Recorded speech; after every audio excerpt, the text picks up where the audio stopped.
Blessings, everyone.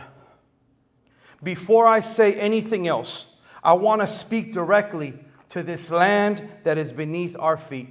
Our wonderful MC spoke about it earlier, but everything that I'm about to say grows out of that land acknowledgement.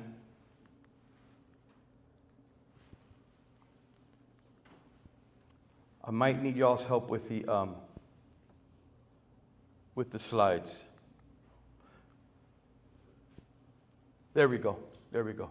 Thank you. By the way, can we thank this gentleman who's been doing an awesome job backstage, making sure everything is good? I think I need to say this too because we might leave the chips behind, the tortilla chips.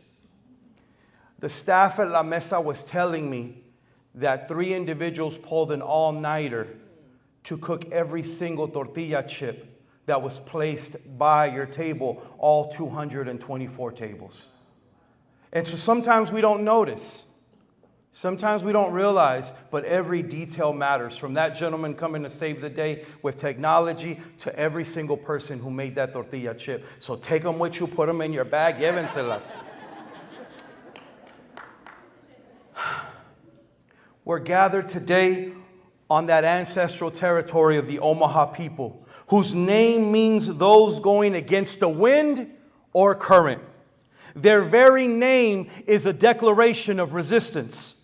The Omaha have lived along the Missouri River since before the 1670s, caretaking 35 million acres of their homeland, building lodges along the banks of the river. They knew long before any European gave it a name. That is not a formality, my people. That is the foundation of where we are. Because the story of who belongs to this land, who has deep roots here, who cannot be called a foreigner here, that story begins with the Omaha, with the Ponca, with the Pawnee, with all of the indigenous nations who held this ground as sacred long before any flag was planted on it. And when we understand that, we begin to understand something essential about ourselves. And right now I want to speak to my gente. What I've learned in good education is you always have mirrors, windows, and sliding doors. When you see yourself reflected in the curriculum, you see a mirror. When you look at another person's culture, you look out a window. And when they let you try out different experiences to figure out what you want to do with your life, you walk through a sliding door. And so for my people who identify as Mexicano, as Chicano, as Raza, we might be mirrors to each other. This part is for you. We understand something essential about ourselves, that we too are peoples of this continent. We are not strangers to this hemisphere. We are its children. I'm going to need help with the slides. It looks like the remote might not be working, so I might let it go. Thailanda, thank you so much. Can we give her some love back here for helping us out? And Thailanda has been showing me around, showing me her Omaha, you know, her roots, her history, and being able to walk with you. I was able to fly in late Sunday night, and the person that met me at the airport was Thailanda to pick me up and show me Omaha. So thank you. I very much appreciate you. Thank you so much. Let me continue. I want to take you back. I want to take you back to the year 1541, and I want to call upon Francisco Vázquez de Coronado. He led an expedition north from what is now Nuevo Mexico, and he set foot here in what we call Nebraska. The Latino and Hispano presence in this region dates to 200 years before the U.S. was even founded. So when someone tells you that Latinos are only newcomers to Nebraska, that we're strangers, that we might be invaders, I need you to hold this timeline in your body. Hispanos in Nebraska, 1541. The founding of the U.S., 1776. That is more than 200 years of Latino and indigenous presence on this soil before the nation ever declared itself into existence. Next slide, please. We've heard this before, but it is clearly true. We did not cross the border, but the border crossed us. Next slide, please. The Treaty of Guadalupe Hidalgo, signed into law by the U.S. government and the Mexican government 2 grandmothers ago in 1848, it did not move people. It moved a line, and overnight Mexican families who had been here in places like Nebraska and throughout the U.S. for generations became foreigners in their own ancestral homeland. Their children became instant outsiders in the land their grandparents took care of. But my people, we carry many inheritances. We carry cultural wealth. Next slide, please. This beautiful image was created by Dr. Tara Yoso, who's a professor of Chicana studies at UC Santa Barbara. And she says that we are the wealthiest people we know because we carry community cultural wealth. Let me tell you about one of them. I want to say something to every person in this room who has ever been made to feel small for the way you speak, for the accent that lives in your mouth or in the mouth of your parents, for the language that your grandparents passed down to you like a regalito. Your accent is not a flaw. Your accent is beautiful. It's the sound of survival. It's the sound of 2 worlds living inside of one person. It is the sound of someone who said, I refuse to disappear. And when you develop your bilingualism and trilingualism, that is a form of linguistic capital. Get it, my peoples.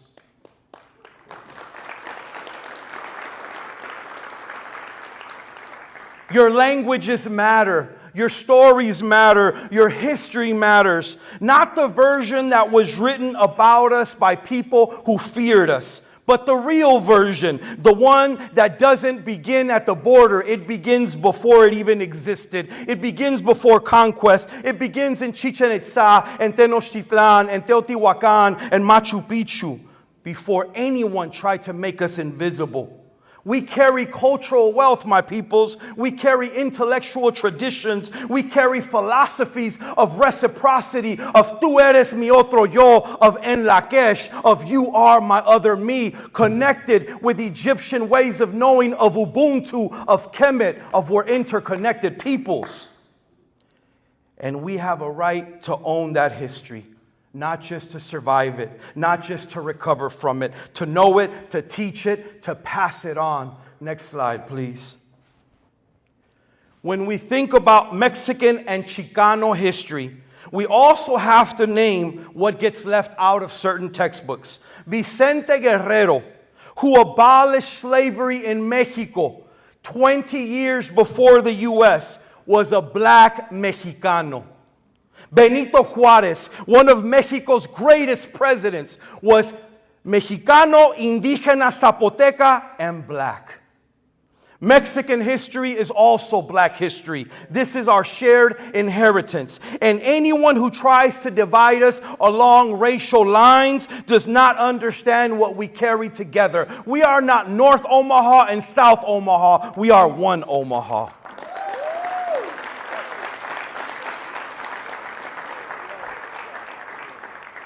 Last night, Dr. Juan was taking me to school. I'm staring at him right here. And Dr. Juan said this: do not let them pit communities against each other, fighting over a mere slice of the pie. Leave that little slice alone and go after the whole cake. Slide 7, porfa. Next slide, please. Now I want to speak to my white relatives, to my white siblings that are here and that are here abroad. To our white siblings who stand with us, we see you. We appreciate you. We share the same basic human desires. We want safe places to live. We want opportunities to grow. Schools that see our children as full human beings. Communities where we're not afraid to walk out our front door. We appreciate allyship, genuine allyship. The kind that shows up, the kind that uses its privilege not as a shield for itself, but as a door it holds open for someone else. But we do not need saviors. We need accomplices. Stand with us, not in front of us. Next slide, please. My people, celebration is not the same as appropriation. And I want to say this plainly because Cinco de Mayo brings it into focus in Omaha. I was saddened to learn that Cinco de Mayo celebration that always happens in South Omaha has been moved from May 5th. We can just move history to May 15th to accommodate a Berkshire Hathaway event. Imagine if we decide to move the 4th of July because it's not convenient and we have it on July 16th. Let that sit with you for a moment. A historical date, a date tied to resistance and identity, moved, rescheduled, bumped off its own calendar because someone with money, most of it stolen, needed a space. When you have enough money, apparently you can relocate history. And that is exactly the kind of displacement our communities have always faced. Not just of our bodies, but of our meaning, our calendar, our sacred days. I want everyone in this room to understand the difference between celebrating us and appropriating us. Celebrating us means learning our history, honoring our sacrifices. And speaking about sacrifices, where are the veterans in the room? Thank you, veterans, for your sacrifice. I want to stop for a second because we somehow don't know that 10,000 Latinos fought in the Civil War. We don't know that 500,000 Latinos fought in World War II. We don't even know that Miguel Hernandez Keith received a Medal of Honor, died in 1970, and they named a park after him here in Omaha, Keith Park, but they left the Hernandez part out. Miguel Hernandez Keith. Raza, veterans, standing up, bleeding like everybody else. Appropriating us means wearing our culture like a costume, drinking a margarita and calling it a cultural experience.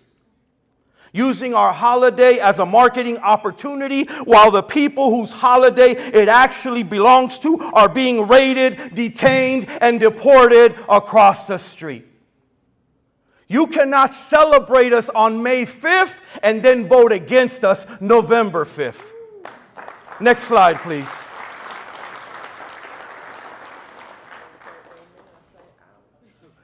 Now, I want to tell you something about Cinco de Mayo that you might not get in the beer commercials. The soldiers who faced that French Imperial Army in Puebla were indigenous, raza, mestizos. They were farmers, they were workers, many of whom who brought whatever little tools they had. Imagine facing one of the strongest armies in the world. Imagine a Mexico that had just experienced another war by a conquering army in the U.S. and Mexico had lost half its territory, and now France is going to show up and they're going to invade, and they know they're going to win. Because look at these beaners. Look at these Mexicans. They cannot even defend themselves. We got this, they thought. And our people pulled up on pitchforks, old rifles, machetes, and the spirit of their people. That French Imperial Army, the most powerful military force on earth at that moment, backed by Napoleon III, came to try and conquer Mexico. It reminds me of 2026 when the Imperial Army today wants to bomb Iran and Palestine and so many other places in the world, and even pretends that the President of the United States is actually Jesus Christ. Are you kidding me? What are we dealing with today? What times are we in? Those Mexican soldiers were outgunned and outnumbered. Every calculation said they should have lost. I need you to understand something about what that victory meant. If the French had succeeded, if they had established a European monarchy in the heart of this continent, the Confederacy would have won. There would have been no end to slavery. And so when you talk about honoring Mexican history and Mexico abolishing slavery and Mexico winning at Cinco de Mayo, that allowed for slavery to end in the United States. We got to understand our linked histories. Our people did not just defend Mexico that day. Our people helped save democracy. that was not yet willing to save us. When they miscalculate us, when they think we're going to lose then or now, we will always find a way out of no way. Next slide, please. So when we think about the tools of resistance today, they might not be pitchforks. It might look like a pen. I might ask you to write, to correct, to document history, to document your story, to talk about what's happening in your Omaha. I need you to file a statement, to write to your elected officials, to keep a record. It also looks like your phone. I need you to film what's happening. I need you to document the block. Document the raids, the injustice, the humanity of the people being taken. When they criminalize, we bear witness. It also looks like a vote. That's why there's a table in the back so that you can register to vote. It also looks like a lawsuit. That's why we've got lawyers in the building. It looks like a lawsuit. It looks like a young person studying public policy so that they can change the laws. The tools change. The spirit of Puebla does not. We always find a way out of no way. We've been doing it for centuries. Next slide, please. Now, I want to tell you where we're at today, because today demands the truth, and the truth demands a voice. The state of Nebraska, facing threats from a federal government willing to weaponize funding to enforce compliance, has abandoned its own residents, its own dreamers. Legislative Bill 239 for dreamers, for undocumented citizens, had bipartisan support in Nebraska. It cleared committees. It had labor unions and hospitals and cattlemen and women and churches standing together in the Capitol building saying, yes, this is right. This is Nebraska. I applaud you for doing that. Y'all did that. And then the federal government did what empires always do.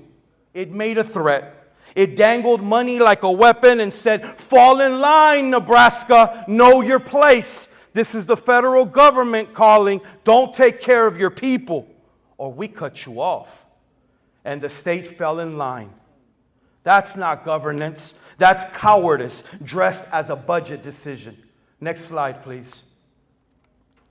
And now, this past month of April, Nebraska has agreed to end in-state tuition for undocumented students. Can we boo that? For 20 years, Legislative Bill 239 allowed students who grew up in Nebraska, who graduated from Nebraska high schools, to pay in-state tuition at public universities regardless of immigration status. I want you to understand what the numbers mean.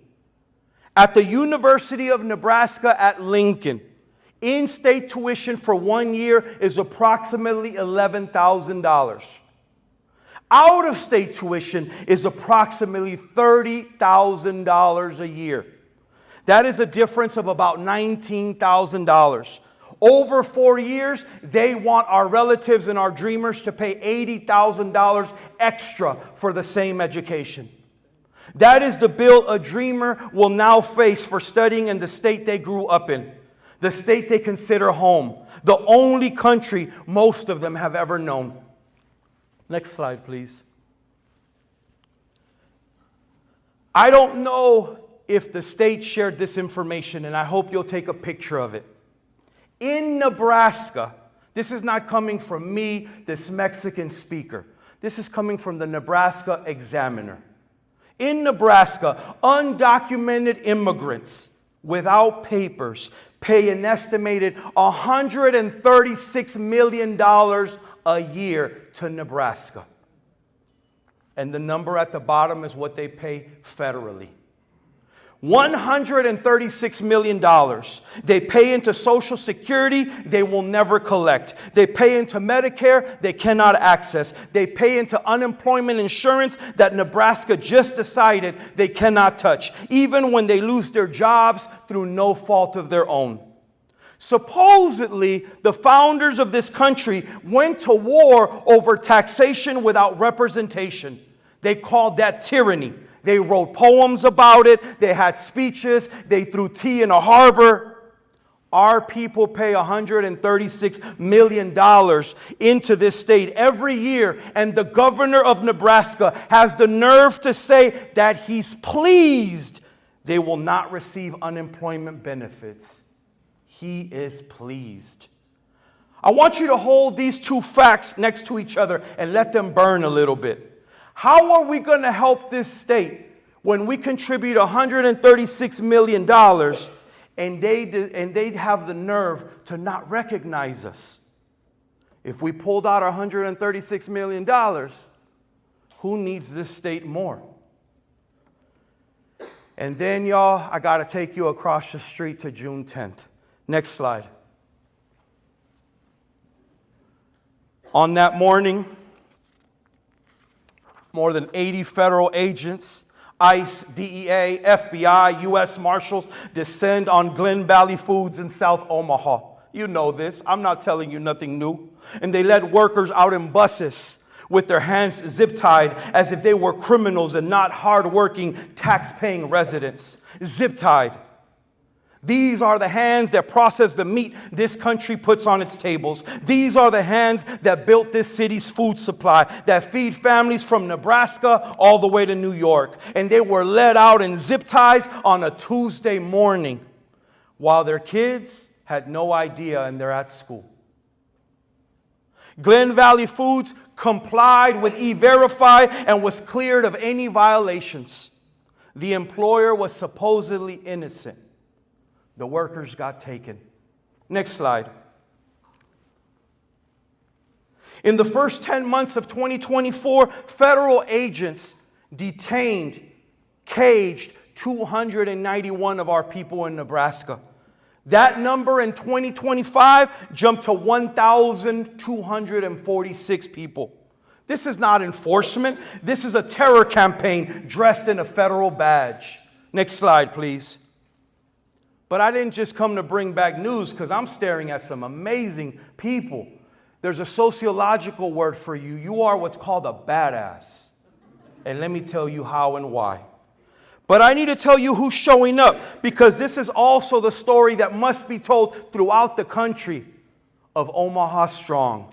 When the raids hit, so many organizations stood up. The Center for Immigrant and Refugee Advancement, CIRA, the Heartland Workers Center, Nebraska Appleseed, who stood with the community the very day of the raid, the ACLU of Nebraska filing lawsuits, the Prairie Land Freedom Fund paying bond when families could not, One World Community Health Centers still healing this community, still refusing to let anyone die for lack of care. And thus, I want to take a moment right here to celebrate, because we spend so much time cataloging our wounds that we sometimes forget to name what is growing. Have you noticed? We want to celebrate. There's more Latino politicians who are stepping into their power, who are running for city council and school boards and state legislature, who are taking seats at the table that were not designed with us in mind and changing what those tables decide. I want to celebrate the businesses that are expanding, the restaurants and shops and clinics and agencies in South Omaha that are owned by us, that hire us, that serve us, that don't call the migra on us, that are building community wealth one transaction at a time. Next slide, please. Oh, we got to celebrate high school students. They are just amazing.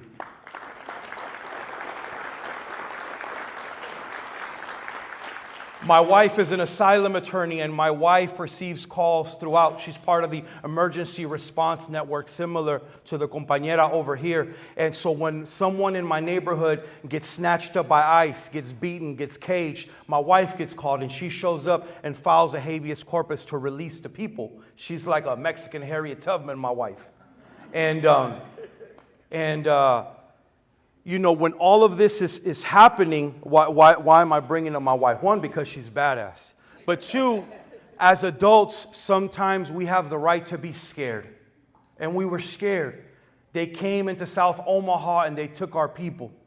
And don't get me wrong, the high school students were scared because some of them are their tias, some of them are their parents, but it was high school students on the front lines like this young lady with a sign, even if she's the only one that day, standing proud for the people. And so I'm here to salute the high school students who are absolutely amazing. I want to celebrate the students who are speaking out, the young people in Latino leaders clubs in high schools across this region. Because let the record show, it was the high school student who first raised their voices for immigrant rights when adults were still calculating the risk. They were not calculating, they were marching. On this Cinco de Mayo, I ask you to remember that you are the original carriers of AI. Next slide, please. And when I say AI, never get confused. There's nothing artificial about Omaha. You carry what's called ancestral intelligence. And let me speak on to that. This AI does not tell us to wait for permission. It tells us what our grandmothers knew when they crossed into South Omaha with the knowledge in their bodies and the prayers in their mouth. This AI tells us, build, mi gente. It tells us, show up, mi gente. It tells us, do not let confusion win, because the confusion is how the empire operates. The empire is counting on fear to do what the French army could not do at Puebla. Do not give in to that. I am calling on every student in this room today to take the spirit of Puebla and carry it across the streets and into classrooms and city council chambers and the school board and the immigration courts and the state legislature and wherever power is held or wrestled or decided. Know your rights, my young people. Teach them to someone else. I want you to donate, adults and young people, to the Prairie Lands Freedom Fund, to CEDA, to the Heartland Worker Center, to the ACLU of Nebraska. I want you to show up to every single hearing that you can. I want you to support the pastors, the therapists, the attorneys who are building the field hospital in the middle of this movement. Young people, I want you to enroll at MCC, and I want you to further your education by any means necessary. I want you to remember that in Nebraska, we pay $136 million every year. And what do we get for it? We get zip-tied on a Tuesday morning. But not this Tuesday morning. A bill killed by a budget threat, and yet we're still here, and we're going to fight. We're not going to fight with hatred, because our tradition does not ask us to become what has been done to us. We fight with that invisible 21-foot ladder that is our ancestral intelligence for life's 20-foot borders. We fight, and we've survived conquest, colonization, deportation, and every attempt to make us disappear. We fight by building the institutions that outlast the raids. We fight by voting and organizing and litigating and healing. We fight by showing up to this campus even when we don't want to, by finishing this degree, by graduating high school and college, by coming back to the community with more tools, by holding the door open for the person behind you. We fight by saying, on Cinco de Mayo and every day to follow, we are not leaving and we are not done. Muchas gracias, mi gente.